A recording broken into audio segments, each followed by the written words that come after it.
జై శ్రీరామ్. శ్రీరామ రామ రామేతి రమే రామే మనోరమే సహస్రనామ తత్తుల్యం రామనామ వరాననే. నారాయణుడే నరుడుగా అవతరించి దుష్ట శిక్షణ శిష్ట రక్షణ గావించిన మర్యాద పురుషోత్తముడైన శ్రీరామచంద్రమూర్తి మళ్లీ మనల్ని ఉద్ధరించటానికి వస్తున్నారు అంటేనే చాలా ఆనందంగా ఉంది. శ్రీరామరక్ష సర్వజగత్ రక్ష. శ్రీరామనామము ఒక్కటే మనల్ని భవసాగరము నుంచి దాటిస్తుంది. అందరికీ నమస్కారం అండి. అందరు ఎలా ఉన్నారు? బాగున్నారా? నేను బాగున్నాను. మీరు ఇంకా బాగుండాలని మనస్ఫూర్తిగా కోరుకుంటున్నాను. 500 నాటి నిరీక్షణ ఇన్నాళ్లకి మన కల నెరవేరబోతుందనే చెప్పాలి. రామయ్య తండ్రి వస్తున్నాడు. రామరాజ్యం వస్తోంది. రామజ్యోతులను వెలిగిద్దాం రండి. అయోధ్య ప్రాణప్రతిష్ఠా సమయంలో మన ఇంట్లో చేయవలసిన పూజా విధానం గురించి, గడప గడపకి అయోధ్య నుండి వచ్చిన అక్షంతలను ఏం చెయ్యాలి, పూజ విధి విధానం గురించి పూర్తి వివరాలతో మనం ఈరోజు పూజా విధానంలో తెలుసుకునే ప్రయత్నం చేద్దాం. పూజా విధానం ఎక్కడ స్కిప్ చేయకుండా చివరి వరకు చూడడానికి ప్రయత్నించండి. 2024 సంవత్సరంలో జనవరి 22వ తారీఖున జరిగేటటువంటి 500 సంవత్సరాల తరువాత శ్రీరామచంద్రమూర్తి బలరాముడుగా మళ్లీ జన్మించడం, స్వామివారికి సంబంధించినటువంటి పునఃప్రతిష్టాపన కార్యక్రమాలు అయోధ్యలో జరుగుతున్నాయి. అయోధ్యలో స్వామివారికి తిరిగి శ్రీరామచంద్రమూర్తిగా పరిపాలన సాగించేందుకు ఈసారి పరిపాలన ధర్మ పరిపాలన, రామరాజ్యం మళ్లీ వస్తుంది అనేటటువంటి ఆలోచనతో మొత్తం భారతదేశం అంతా కూడా జై శ్రీరామ్ అంటూ నినాదాలతో మారుమ్రోగిపోతుంది. ప్రతి ఇంటా కూడా మళ్లీ మన ఇంటికి కూడా రామయ్య తండ్రి వస్తున్నాడు అనడానికి ఒక సంకేతకంగా కాశ్మీర్ నుండి కన్యాకుమారి వరకు ఇప్పటికే అయోధ్యలో ఉండేటటువంటి ఆలయం ట్రస్ట్ అక్షింతలు కూడా పంపించటం జరిగింది. ఇప్పటికీ మీలో చాలా మందికి ఆ అక్షింతలు చేరే ఉంటాయి. శ్రీరామ జన్మభూమి తీర్థక్షేత్రం నుంచి అయోధ్య నుండి రాములవారి పూజా అక్షింతలు జనవరి 1వ తారీఖు నుంచి జనవరి 15వ తారీఖు వరకు కాశ్మీర్ నుంచి కన్యాకుమారి వరకు గడప గడపకి అక్షింతలు వితరణ చేస్తున్నారు. ఈ 2024 సంవత్సరంలో జనవరి 22వ తారీఖున శ్రీరామచంద్రమూర్తి స్వామివారిని బాలరాముడుగా మళ్లీ పునఃప్రతిష్టాపన అయోధ్యలో జరుగుతుంది కదండి. అందుకుగాను మనందరం కూడా ఇంటి వద్దనే స్వామివారిని పూజించటం, అలాగే అయోధ్య నుంచి వచ్చినటువంటి పూజా అక్షింతలను పూజలో పెట్టడం, అలాగే రామకోటిని రాయడం, శ్రీరామనామాన్ని జపించటం ద్వారా స్వామివారి యొక్క అనుగ్రహం కలుగుతుందట. మరి 22వ తారీఖున చేయవలసిన పూజా విధి విధానము, పాటించవలసిన నియమాల గురించి, పూజ ఎప్పుడు చేసుకోవాలి, గడప గడపకి అయోధ్య నుంచి పంపించినటువంటి పూజా అక్షింతలను ఏం చెయ్యాలి, వారు కొంచెముగా అక్షింతలను పంపించినా కూడా వాటిని మనం ఎక్కువగా వృద్ధి ఎలా చేసుకోవాలనే విషయాలన్నింటి గురించి పూర్తి వివరాలతో మీకు ఈరోజు పూజా విధానంలో చెప్పడం జరుగుతుంది.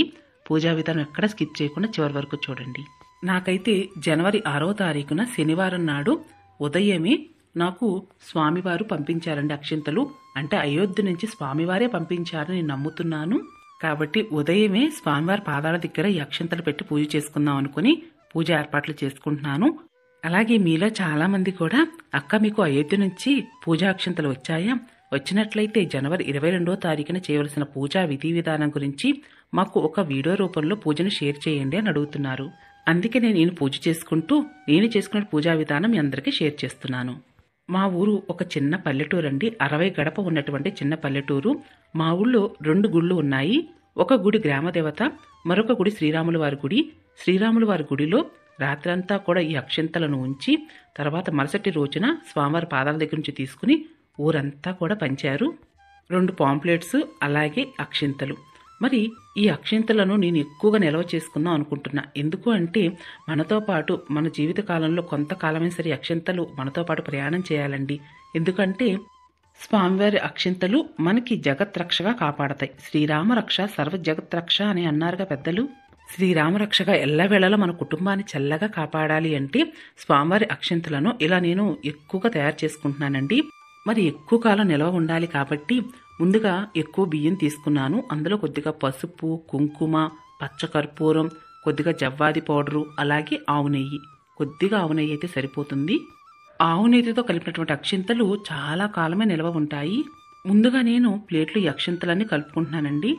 ఇక కలుపుకుంటూ శ్రీరామ శ్రీరామ శ్రీరామ అనుకుంటూ నేను ఉంగరపు వేలుతో ఒక్క వేలుతోనే అక్షింతలు కలుపుకుంటున్నాను. ఎందుకంటే మనం పూజ చేసే అక్షింతలు ఎల్లవేళలా నడుము విరగని బియ్యంతోనే తయారు చేయాలి. అలాగే మన అక్షింతలు కూడా నడుము విరగని అక్షింతలని తల మీద వేసుకోవాలి. మరి మనం ఎక్కువసేపు చేతితో కనుక కలిపినట్లయితే బియ్యం విరిగిపోయే అవకాశం ఉంది. అందుకుగా నేను ఒక వేలితో అక్షింతలు కలుపుకున్నాను. కొద్దిగా సమయం పట్టినా పర్వాలేదు. అయితే స్వామివారికి ఎంతో ఇష్టమైన తులసి దళాన్ని కూడా నేను స్వామివారు పంపించిన అక్షింతల్లో పెట్టాను. అక్షింతలు తులసి దళాన్ని నేను ముందుగా తయారు చేసుకున్నటువంటి అక్షింతలలో వేసి కలుపుకుంటున్నాను. ఇలా మీరు ఇంటికి వచ్చిన రోజే అక్షింతలను ఎక్కువగా వృద్ధి చేసుకోవాలని అనుకోవాల్సిన అవసరం లేదండి. మీరు ఎప్పుడైనా సరే ఇలా వృద్ధి చేసుకోవచ్చు. కానీ జనవరి 22వ తారీఖున ఈ అక్షింతలను కూడా పూజలో పెట్టి పూజించవలసి ఉంటుంది. జనవరి 22వ తారీఖున ఉదయమే నిద్రలేచి తలంటు స్నానం చేసి ఇల్లు వాకిళ్లు శుభ్రం చేసుకుని మీరు ఈ పూజా విధానాన్ని దేవుని మందిరంలో పూజ చేసుకోవచ్చు, లేదా సపరేట్గా పీఠం పెట్టి పూజ చేసుకోవచ్చు. సపరేట్గా పీఠం పెట్టదలిచిన వారు చక్కగా ఒక పీఠం తీసుకుని పసుపు రాసి బొట్లు పెట్టి వరిపిండితో ముగ్గులు వేసి ఆ తర్వాత ఒక తమలపాకు పైన బియ్యం పోసి స్వామివారి చిత్రపటం పెట్టుకుని స్వామివారికి ఎంతో ఇష్టమైన తులసి దళాల మాలని అలంకరణ చేసి శంకు చక్రాలు మీకు దీపాలు ఉన్నట్లయితే వెలిగించండి. లేదా మట్టి ప్రమిదుల్లో అయినా సరే దీపాన్ని వెలిగించవచ్చు. వెండి ప్రమిదుల్లోనూ లేదంటే ఇతర ప్రమిదుల్లో అయినా సరే దీపారాధన చేయవచ్చు. అలాగే మనకి ఈరోజు 5 దీపాలనైతే వెలిగించమని చెప్పారండి. అందుకుగా నేను 5 దీపాలను కూడా 22వ తారీఖున పూజ చేసేటప్పుడు వెలిగించండి. మీరు కూడా ఇలా పూజలు వెలిగించిన తర్వాత ఒక దీపము తులసి కోట వద్ద, 2 దీపాలు సింహద్వారం దగ్గర, అలాగే మరొక 2 దీపాలు నిత్య దీపారాధన లేదా స్వామివారికి మీరు సపరేట్గా పీఠం పెట్టి పూజ చేసినట్లయితే అక్కడ వెలిగించవలసి ఉంటుంది. 5 దీపాలనే కాదండి, ఎక్కువ దీపాలు ఈ రోజున వెలిగిస్తే చాలా మంచిది. ఈ రోజు అనగా కలియుగాబ్ది 5125వ రోజు పుష్య శుక్ల ద్వాదశి సోమవారం శాలివాహన శకం 1945 22 జనవరి 2024వ తేదీ అయోధ్య శ్రీరామ జన్మభూమిలో నిర్మిస్తున్న గర్భగుడిలో బలరాముని నూతన విగ్రహ ప్రాణప్రతిష్ఠ చేస్తున్నారండి. అందుకుగాను మన ఇంట్లో ఈ విధంగా పూజ అయితే చేయవలసి ఉంటుంది. మరి ఉదయం అయితే ఎప్పుడు పూజ చేయాలి అన్నట్లయితే మనకి పాంప్లెట్ అది ఇచ్చారు కదండి. మీ దగ్గర లేనట్లయితే మీకు స్క్రీన్ మీద ఇస్తాను, ఒకసారి చూడండి. ఏ టైంకి అయితే మనకి ప్రాణప్రతిష్ఠ చేస్తారో అందుకు ముందుగానే ఉదయమే ఈ దీపారాధన చేయవలసి ఉంటుంది. పాంప్లెట్లు ఎలా ఉందంటే ఉదయం 11 గంటల నుండి మధ్యాహ్నం 1 గంట మధ్య ప్రాణప్రతిష్ఠ అయితే చేస్తున్నాము అని చెప్పారు. ఆ మధ్యలో మీరు ఇంట్లో అయినా సరే లేదా దేవాలయంలో అయినా సరే చుట్టుపక్కల కొంతమందితో కలిసి రామభక్తులతో భజనలు కీర్తనలు చేయాల్సి ఉంటుందని చెప్పారు. కాబట్టి ఇంట్లోనే మీరు చక్కగా ప్రాణప్రతిష్ఠ జరుగుతున్నటువంటి విషయాన్ని మీరు టీవీలో చూస్తూ రామభజన చేస్తే చాలా మంచిది. లేదా రామకోటిని రాయటం లేదా శ్రీరామనామాన్ని జపించటం ద్వారా మన జీవితంలో ఎన్నో అద్భుతమైన ఫలితాలు అనేవి కలుగుతాయి. ఇక పూజా అక్షంతలు కూడా పూజలు పెట్టుకున్నాను. శ్రీరామ అని తమలపాకం అయితే రాసి స్వామివారి నామాన్ని పూజలు పెట్టుకున్నానండి. అలాగే ఇక్కడ మీరు చూస్తున్నారు కదా, శ్రీరామ రక్షాస్తోత్రము చదువుకుంటూ కూడా తులసి దళాలతో స్వామివారికి ఈ రోజున పూజ చేయవలసి ఉంటుంది. ఒకవేళ శ్రీరామ రక్షాస్తోత్రం మాకు చదవటం రాదు అనుకున్నవారు శ్రీరాముల వారి తారక మంత్రం ఉంటుందండి. రామ్ రామాయ నమః, రామ్ రామాయ నమః అనుకోవచ్చు. లేదా శ్రీరామ అమృత మంత్రం ఉంటుంది, శ్రీరామ శ్రీరామ రామ అని అనుకోవచ్చు. ఇంకా మీకు చదవడం చక్కగా వచ్చినట్లయితే శ్రీరామ రామ రామేతి రమే రామే మనోరమే సహస్రనామ తత్తుల్యం రామనామవరానని అనుకుంటే శ్రీరామ రక్షాస్తోత్రం సంపూర్ణమవుతుంది. ఇలా మీరు టీవీలో చక్కగా స్వామివారి యొక్క ప్రాణప్రతిష్ఠ చూస్తూ కూడా నామజపం చేయవచ్చు. లేదా ఉదయమే చక్కగా శ్రీరామ రక్షాస్తోత్రము లేదా రామనామ జపం చేస్తూ స్వామివారి ముందు తులసి దళాలను ఉంచండి. ఈరోజు స్వామివారికి ఎంతో ఇష్టమైన వడపప్పు పానకాన్ని నివేదన చెయ్యండి.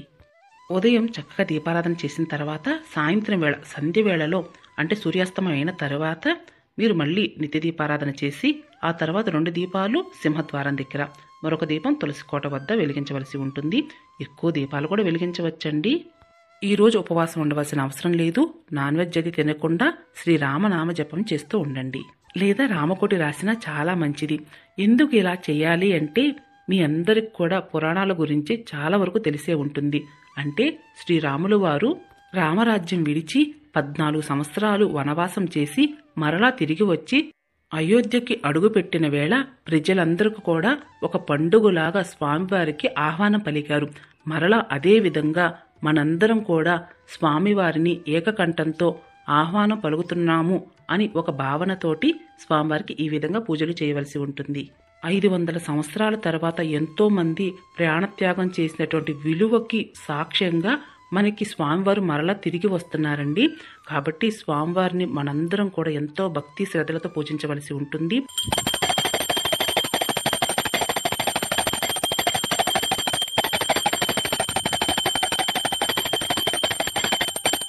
ఈ 2024 సంవత్సరంలో జనవరి 22వ తారీఖున స్వామివారిని ఉదయం వేళ సాయంత్రం వేళ పూజలు చేయండి. అలాగే గడప గడపకి పంపించినటువంటి అంటే అయోధ్య నుంచి పంపించిన పూజాక్షంతలు కూడా పూజలో పెట్టి పూజించండి. ఇలా ఉదయం పూజ చేసిన తర్వాత మీకు దగ్గరలో ఉన్నటువంటి ఆలయానికి వెళ్ళవచ్చు. ఆలయంలోనే కార్యక్రమాలు జరిపితే చాలా మంచిదండి. అంటే అందరూ కూడా ఒక దగ్గర చేరి భక్తులందరూ కూడా రామనామ జపం చేయటం, ఆలయంలో ఉన్న దేవీ దేవతలను భజన కీర్తన హారతి పూజ మొదలైనవి చేయవలసి ఉంటుంది.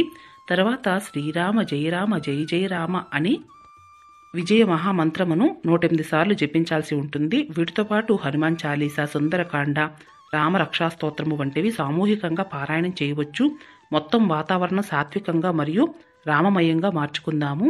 జనవరి 22వ తారీఖున ఉదయం 11 గంటల నుంచి మధ్యాహ్నం 1 గంట మధ్యన స్వామివారి ప్రాణప్రతిష్ఠ అయితే అయోధ్యలో జరుగుతుంది కదండి. కాబట్టి ప్రాణప్రతిష్ఠ జరిగిన తరువాత మీరు అనుకూలమైన సమయంలో ఆ రోజున కుటుంబ సమేతంగా శ్రీరాముల వారి గుడికి వెళ్ళి దర్శనం చేసుకుంటే చాలా మంచిది. ఈ జనవరి నెలంతా కూడా ఒక పండుగలాగా జరుగుతుందండి. ప్రతి ఒక్కరి నోటమ్మట కూడా శ్రీరామ శ్రీరామ అనే రామనామ జపాన్ని చేస్తూ ఉన్నారు ప్రతి ఒక్కళ్ళు కూడా. మరి పూజించిన పూజాక్షింతలను ఏం చేయాలంటే అని అడిగినట్లయితే మరి అక్షింతలు చాలా కాలం నిల్వ ఉంటాయండి. ఎందుకంటే ఆవునేతితో తయారు చేసేటువంటి అక్షింతలు కాబట్టి చాలా కాలమే నిల్వ ఉంటాయి. కాబట్టి ఈ అక్షింతలను మీరు ఏదైనా బిజినెస్ స్టార్ట్ చేస్తున్నాము, లేదంటే ఏదైనా ఒక మంచి పని మీద బయటికి వెళుతున్నాము, అనుకున్న కార్యం మనకి జరగాలి అనుకున్నప్పుడు చక్కగా 2 అక్షింతలు తీసుకుని తల మీద వేసుకోండి. పిల్లలైనా సరే ఎగ్జామ్కి వెళుతున్నారు, స్వామివారికి నమస్కారం చేసుకుని అక్షింతలు తల మీద వేసుకోండి. ఎందుకు అంటే శ్రీరామ రక్ష సర్వ జగత్ రక్ష. కాబట్టి శ్రీరాముల వారి యొక్క రక్ష మనం ఎల్లవేళలా ఒక రక్షగా ఈ అక్షంతలు కాపాడతాయి అని ఒక నమ్మకంతో మనం అక్షంతలను తల మీద వేసుకోండి. మరి ఈ అక్షంతలు ఎక్కడ నిల్వ చేసుకోవాలి అంటే మీరు బీరువాలో ధనం భద్రపరుచుకునే ప్రదేశంలో ఒక బాక్స్లో చక్కగా 8 కంటైనర్లో పెట్టేసుకుని స్టోర్ చేసి పెట్టుకోండి. మరి ఈ అక్షింతలకు ఎందుకు ఇంత ప్రత్యేకత అని అడిగినట్లయితే మనం శ్రీరామనవమి రోజున రాముల వారి కళ్యాణం జరుగుతుంది. జరిగినప్పుడు స్వామివారి తలంబరాలు పోస్తారు కదండి. ఆ తలంబరాలని మనం ఎంతో జాగ్రత్తగా ప్రతి సంవత్సరం స్వామివారి కళ్యాణం జరిగేటటువంటి ఆ అక్షింతలనే ఎంతో పరమ పవిత్రంగా జాగ్రత్తగా ఇంటికి తెచ్చుకుని ఎవరైనా కళ్యాణం చేసుకునేటప్పుడు అక్షింతలు కొద్దిగా కలుపుకుంటూ ఉంటారు. అలాగే తలంబరాలు పోసేటప్పుడు చాలామంది కూడా పెళ్లి కావాలని స్వామివారి వెనకాల అమ్మవారి వెనకాల కొంగు పట్టుకుని ఉంటారు. ఎందుకంటే అక్షింతలు వారి కొంగులో పడతాయని. అలా కొంగులో పడటం అనేది ఒక శుభప్రదంగా భావించి వారి పిల్లలు కలగాలన్నా కళ్యాణం అవ్వాలన్నా ఆ అక్షింతలు వారికి ఒక రక్షగా కాపాడతాయని నమ్మకంతో ఇలా చేస్తూ ఉంటారు. మరి ప్రతి సంవత్సరం స్వామివారి కళ్యాణం జరిగేటటువంటి అక్షింతలను మనం అంత పరమ పవిత్రంగా భావిస్తున్నప్పుడు మరి అయోధ్యలో స్వామివారు మరలా తిరిగి వస్తున్నారు అంటే మరలా కూడా ధర్మ పరిపాలన సాగించడం కోసం ఆ రామయ్య తండ్రి బలరామునుగా జన్మిస్తున్నారు అని ఒక నమ్మకంతో అయితే మనందరం ఉన్నాం కదండి. అందుకుగాను ఈ పూజాక్షింతలను మనం అంత శుభప్రదంగా భావిస్తూ అక్షింతలు జాగ్రత్త చేసుకుని చక్కగా కుటుంబ సభ్యులందరూ కూడా పూజానంతరం తల మీద వేసుకోండి. అలాగే ఈ అక్షింతలను మీ పిల్లలు ఎవరైనా సరే ఫారెన్ వెళ్ళిన వారికైనా సరే మీరు కొరియర్ చేయవచ్చు, లేదా ఇంటికి వచ్చినప్పుడైనా సరే వారికి అక్షింతలను ఇవ్వవచ్చు. చాలా పరమ పవిత్రంగా భావిస్తూ ఈ అక్షింతలు అందరూ కూడా చాలా జాగ్రత్తగా దాచుకోండి. అలాగే పూజలు చేయండి. స్వామివారి యొక్క అనుగ్రహానికి పాత్రులు కండి.